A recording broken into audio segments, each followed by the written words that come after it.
নমস্কাৰ বন্ধু বান্ধৱীসকল সকলোকে লাৰ্ণ ইন ইজি ৱে চেনেলটোলৈ মই স্বাগতম জনাইছোঁ। আজি এইটো ভিডিঅ'ত মই এজ অৰ্থাৎ বয়সৰ কোনো প্ৰশ্ন আহে সেই প্ৰশ্নৰ উত্তৰ সম্পৰ্কে কিছু আলোচনা কৰিম। ঠিক আছে, আৰু এই প্ৰশ্নৰ তাৰে যিখিনি কনচেপ্ট হ'ব সেই কনচেপ্টসমূহ যিকোনো পৰীক্ষাৰ কাৰণে প্ৰয়োজনীয়, যেনে কম্পিটিটিভ এক্সামৰ কাৰণে প্ৰয়োজনীয়। ঠিক আছে, গতিকে আপোনালোকে ভিডিঅ'টো শেষলৈ চাই যাব। ইয়াতে প্ৰথমটো প্ৰশ্নলৈ মই আহিছোঁ। প্ৰশ্ন চাব, এজৰ the ratio' of the ages of the father and son present 6:1, অৰ্থাৎ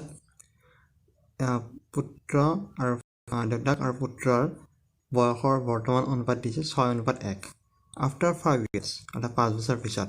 দ্য ৰেচিঅ' উইল বিকাম 7:2, অৰ্থাৎ 5 বছৰ পিছত তেওঁলোকৰ বয়সৰ অনুপাত হ'বগৈ 7:2। What is the present age of the son, অৰ্থাৎ পুত্ৰৰ বৰ্তমান বয়স কিমান সুধিছে। ইয়াত দুটা পদ্ধতি, এইটো অংক কৰাৰ পদ্ধতি দুটা, এটা হৈছে বেচিক আৰু এটা হৈছে ৰেচিঅ' মেথড। ঠিক আছে, বেচিক বহুত দীঘলীয়া হ'ব, কমেও 5 পৰা 10 মিনিট। গতিকে মই এইটো চিষ্টেম ইউজ নকৰোঁ, মই কৰিম এইটো ৰেচিঅ' 5 পৰা 10 ছেকেণ্ডৰ ভিতৰত, যিটো কম সময়ৰ ভিতৰত হয় সেইটো কনচেপ্টটো দি দিম, কেনেকৈ শিকায় কৰি দিয়ে। ঠিক আছে, গতিকে চাব এইটো কেনেকৈ মই সমাধান কৰি দেখুৱাই ইয়াত নেক্সট শ্লাইডত দেখুৱাইছোঁ। ইয়াত ঠাই নাইতো, ইয়াতে দেখুৱাইছোঁ, ৰাফ কৰি দিম।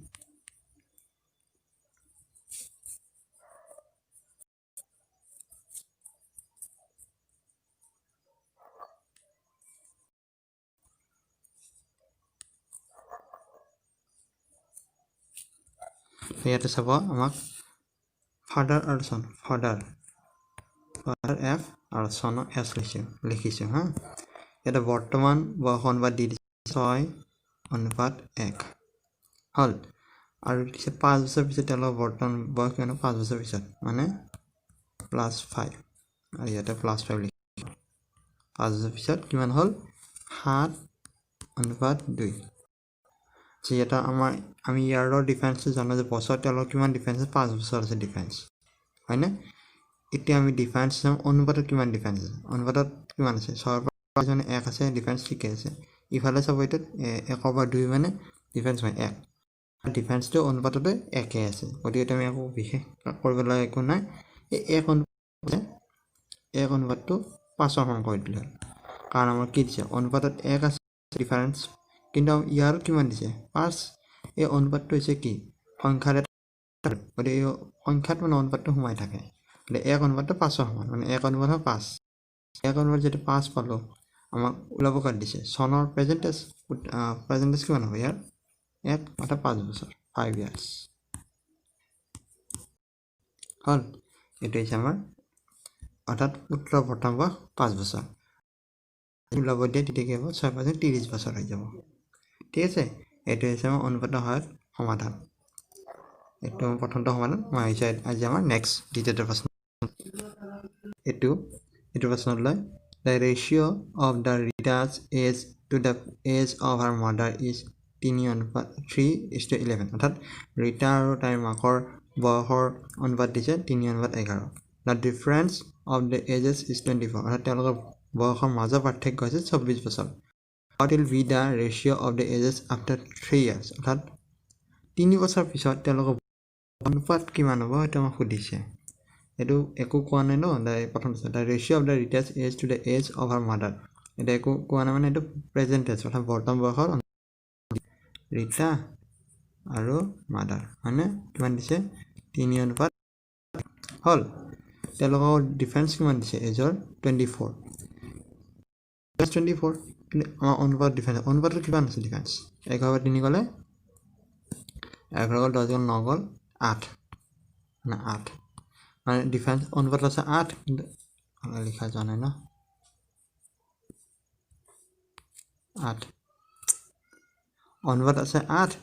কিন্তু আমাৰ ইয়াৰ কি 24, মানে 8 অনুপাত কাৰ সমান হ'ব, 24ৰ সমান হ'ব। ঠিক আছে, যিটো 8 অনুপাত 24ৰ সমান, 1 অনুপাত কাৰ সমান হ'ব, 8 24 হৰণ কৰিলোঁ 3 আৰু 1:3 সমান গতিকে 1:3 সমান হ'ল আমাক সুধিছে কি what will be the ratio of their ages after 3 years আৰু 3 বছৰ পিছত তেওঁলোকৰ বয়সৰ অনুপাত কিমান হ'ব আমি তেওঁলোকৰ বৰ্তমান বয়সটো ওলাই ল'ম 3 3 গুণ ৰিটাৰ্ছ কিমান 9 হ'ব আৰু মাকৰ কিমান হ'ব 3 1 3 33 পালোঁ 3 বছৰ পিছত মানে দুইটাতে কি কৰোঁ 3 যোগ কৰিব লাগিব তোমাৰ মুছি দিছোঁ বাৰু সৰি মুছি দিছোঁ দেই এইটো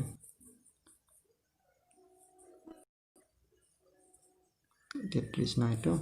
33 গতিকে আমাক কি হ'ল সৰি 3 বছৰ পিছত দিছে তো 3 9 3 পূৰণ কৰিলে কিমান আৰু 33 হলত যদি 3 পূৰণ কৰিলে কিমান হ'ব 36 হ'ব এটা কাটা 12 আৰু 12 36 3 বাৰ অৰ্থাৎ আমাৰ 3 বছৰ পিছত তেওঁলোকৰ বয়সৰ অনুপাত হ'ব 1:3 ঠিক আছে এইটো হৈছে ইয়াৰ এই প্ৰশ্নটোৰ সমাধান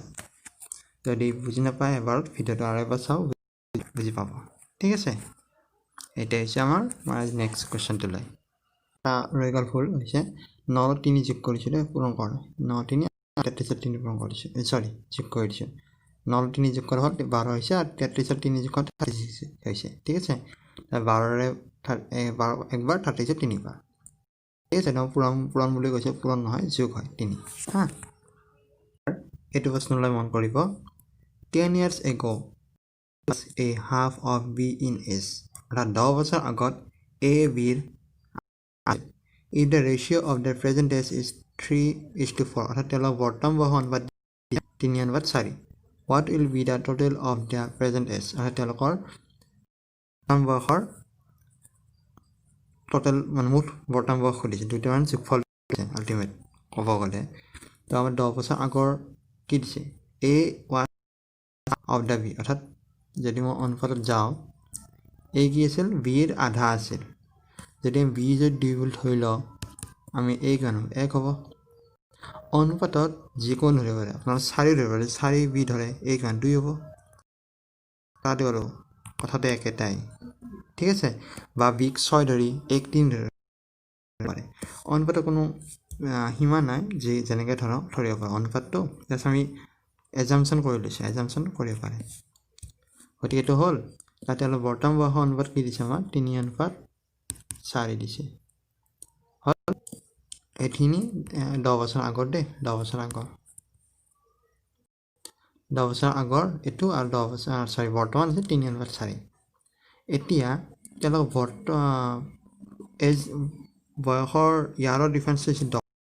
আৰু 10 বছৰ আছে যেটা আগৰ ডিফাৰেঞ্চ 10 বছৰে হৈছে আৰু পাৰ্থক্যটো কিন্তু অনুপাতটো কিমান চাব 1/3 হৈছে 2 আছে অনুপাত ডিফাৰেঞ্চ আৰু 2/4 হৈছে অৰ্থাৎ 2 আছে মানে অনুপাতটো সেম আছে মই যদি কাষত লিখি দেখাই দিওঁ চাব এইটো প্ৰথম 1 আৰু 2 আছে তো তাৰপিছত 3 আৰু 4 আছে হয়নে এই ডিফাৰেঞ্চ কিমান আছে 2 আছে ইয়াতো কি আছে 2 আছে এটা কথা মন কৰিব এই দুইটা ডিফাৰেঞ্চ সেম হ'ব লাগে ইয়াতো 2 ইয়াতো 2 এটা যদি 1 হৈছে ইয়াতো 2 হৈছে দুইটা সেম হ'লে আমি লগাব পাৰিম মেথডটো এতিয়া যিটো 2 আছে গতিকে 2 অনুপাত কাৰ সমান হ'ব এই 10ৰ সমান হ'ব কাৰণ ইয়াৰ 10 আছে আমাৰ একচুৱেল ভেলু 10 কিন্তু অনুপাতত 2 আছে ইয়াৰ অনুপাত কিমান হ'ব 5 আৰু 2 আৰু 10 5 হয়নে what will be the total of the present age তেওঁলোকৰ বৰ্তমান বয়সৰ মুঠ সুধিছে ন আমাৰ কিমান আছে 3:4 এইটো হয়নে আৰু টোটেল কিমান 4 নে 7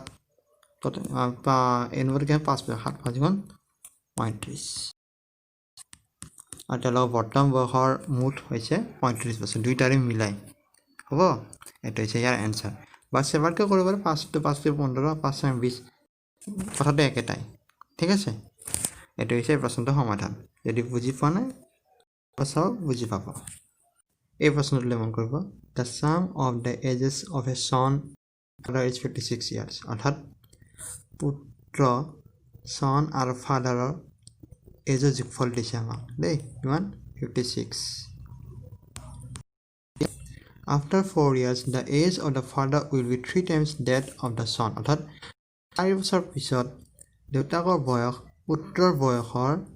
কিমান গুণ হৈছে 3 গুণ হৈছে যদি পুত্ৰ 1 হয় তেতিয়া কিমান হ'ব 3 গুণ 3 হ'ব অনুপাতত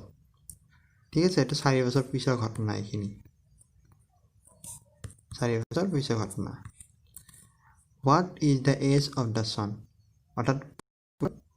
বৰ্তমান বয়স সুধিছে দেই প্ৰেজেণ্ট টেন্স সুধিছে এইটো এজ প্ৰেজেণ্টটো টাইপিং মিষ্টেক হৈ গ'ল প্ৰেজেণ্ট টেন্স সুধিছে মই এইটো কুৱেশ্যন নকৰোঁ আপোনালোকে এবাৰ চেষ্টা কৰি চাব মই হিণ্টছ দি দিছোঁ ঠিক আছে চাব এটা কথা মন কৰিব মই হিণ্টছটো দি দিওঁ ক্লুটো মানে বৰ্তমান বয়সৰ যোগফল দিছে 56 প্ৰথম কথা কিন্তু অনুপাতটো কি দিছে 4 বছৰ পিছৰ অনুপাত দিছে ঠিক আছে যেহেতু 4 বছৰ পিছৰ অনুপাত দিছে আমি কি কৰোঁ এই যেটো যোগফল এইটো 4 বছৰ পিছলৈ বৰ্তমানৰ পৰা আনকি আমাৰ অনুপাতটো যেটো আমি এইটো সমান কৰিব নোৱাৰোঁ মানে 4 বছৰ পিছৰ অনুপাত 3/1টো কিন্তু আমাৰ দিয়া আছে যোগফলটো বৰ্তমানৰ হয়নে হলে আমি কি কৰিম এই যেটো যোগফল আছে হেতু 4 বছৰ পিছলৈ লৈ যাম পিছলৈ নিলে কি হ'ব ডেটাকৰ 4 বছৰ যোগ হ'ব লগতে পুটাকৰ 4 বছৰ যোগ হ'ব দুইটাইটো 4 বছৰ বাঢ়িব ন